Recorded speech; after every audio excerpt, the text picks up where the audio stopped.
මොකද මේක බලන් ඉන්න ඕන එකක් නෙවෙයි. ඕක වැඩේ තියෙන්නේ මේ අත ඔය තියනවා වගේ ඔයාගේ මූණ එනවා තව ටිකක් කොහොම ගියොත් ඔයා අවුවේ ඉන්නවා කියලා මට ආරංචි වුණා.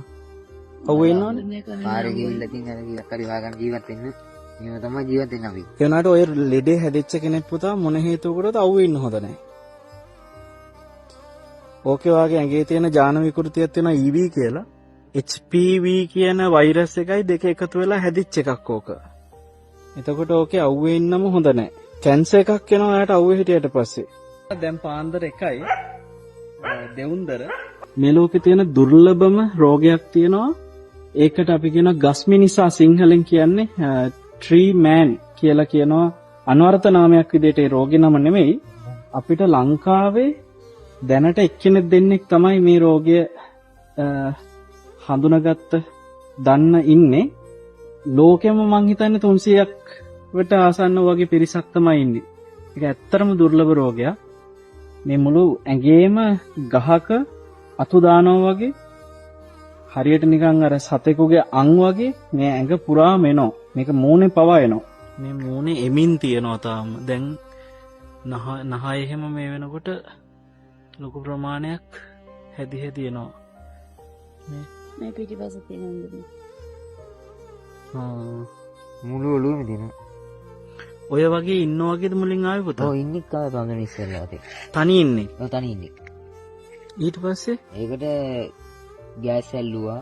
ගිනි වතුර දීුවා ඒත් මෙමුන්නේ. මම විතරයි පිච්චුනේ. මේව දැන් අර කැඩෙනවා කැඩිලා ආයෙනවා. නිදාගත්තොත් මාම්දුන මේ ඔක්කොම රිදෙනවලු. ඔව්. තියෙන මේ ඔක්කොම තියෙන මෙන්න මෙච්චර ගෙඩි තියෙනවා. ඒ ඔක්කොම රිදෙනවලු. කොහෙද තියෙන ගෙඩි එළියටම තියෙනවා. ඉකිලි වල. ඔව් පිටිපස්සේ තියෙනවා. මුත්‍රා ඔක්කොම. මේ උනේ රම්දුනේ මම දැන් බාරයක් වුණා. ඒක ගඳකුත් වෙනවා. බාරයක් වුණාම අර මිනිස්සෙක්වත් හයර් එකකටවත් යන්න ඉන්නේ නැහැ වීල් හරේ. ගඳකුත් වෙනවා. ගඳක් එනවා. අපි කොහේ හරි යනකොට සෙන් ගාලා ඕඩි ගෝන් ගාගෙන මේ කරගෙන තමයි යන්නේ. ඕන දේවල්ට අපේ මල්ලි අර මහාන වෙලා ඉන්න මේ මාතර පන්සලක දැකන දුරේ. ඒ වාගේ කොසමල්ලි කෙනෙක්ද? ඔව් පොඩි මල්ලි. පවුලේ බාලයම. පැවිදි වෙලා ඉන්නේ. ඔව්. එයා මේ ළඟදී ගිය මාසේ තමයි මහාන වුණේ. ඊටසේ නායක හාමුදුරුවන්ට වඳින්න ගිහිල්ලා හාමුදුරුවන්ට ගදාවා කියලා හාමුදුරුවන්ට වමින වගේ ආවගෝ. ඒක මම අර නායක හාමුදුරුවෝ එද්දි ඈතින් හිටියේ. අර ගඳක් එනනේ අපි හම්බෙන්නේ. ඔව්. අපිට පෙන්වන්න බැරි තැන්වල වාල පිටින් සෑහෙන වේදනාවක විඳවනවා.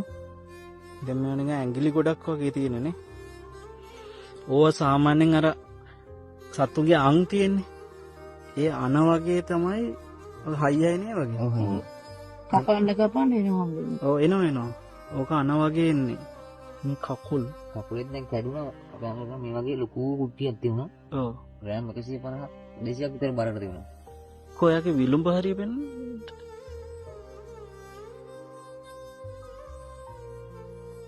පුතාට මේ තියෙන කර්ම විපාකයේ කෙසේ වෙතත් ඔයාට සමහර විට අපිව හම්බෙන එක ඇතුලේ මොන හරි පිනක් තිබ්බනම් ඒ පිනේ ප්‍රතිඵලයක් විදිහට ඉක්මනට මේකෙදි පාලනයක් හරි අඩුතරමේ කරන්න පුළුවන් නම් අපි ඒකට උත්සාහ ගන්න ඕනේ. මොකද මෙයාගේ මේ මූණේ මේ නහයේ එන මේ ඒවත් මේ අතේ වගේම වැඩි වෙන්න පුළුවන්.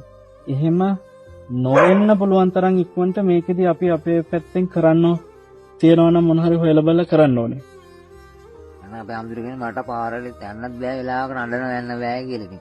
අර කන්න බොන්න නැති නිසා යනවා වෙහිටි ගන්න ගිහිල්ලා දවසෙම ඉන්න ටික වෙලාවක් ඉන්නවා පැය දෙක තුනක් වගේ ඉඳලා ආයෙත් යකල් වාගෙන ජීවිතේම එපා වෙනවනේ. ඔව් ජීවිතේ එපාම තමයි. මැරෙන්න තරම් ඉතින් වේදනාවක් කොහෙත් කියන්නේ මැරෙනවා නම් හොඳයි කියලා. නිින්දක් නැහැ. කන්න බොන්න බෑ දැවිල්ල එකක්කුමයි. මේක ඇහිද්දි අපිට ඉන්න අමාරුයි. කොහොම ඉන්නවද කියලා හිතා ගන්න බෑ. ඉතින් ඒක විඳවන කෙනා තමයි ඒකේ වේදනාව දන්නේ. දරුවෝ දෙන්නෙකුත් ඉන්නවා. මල්ලිගේ වයස කීයද? මගේද? ඔව් 29. 29යි. දැන් කොහොමද හැදුනේ මට 2018 වගේ වගේ. ඒ පස්සේ තමයි දැන් මේ වගේ වැඩි වෙන්න ගත්තේ.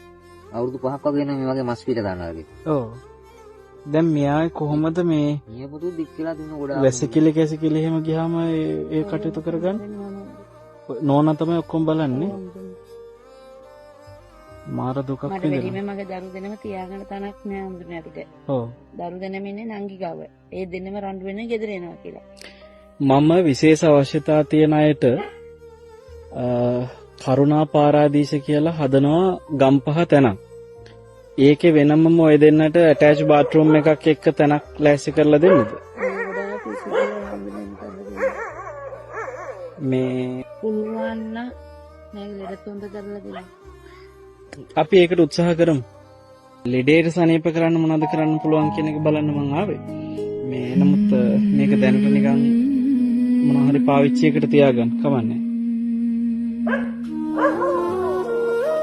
එහෙනම් අපි ගිහින් ගෙවා සසරේ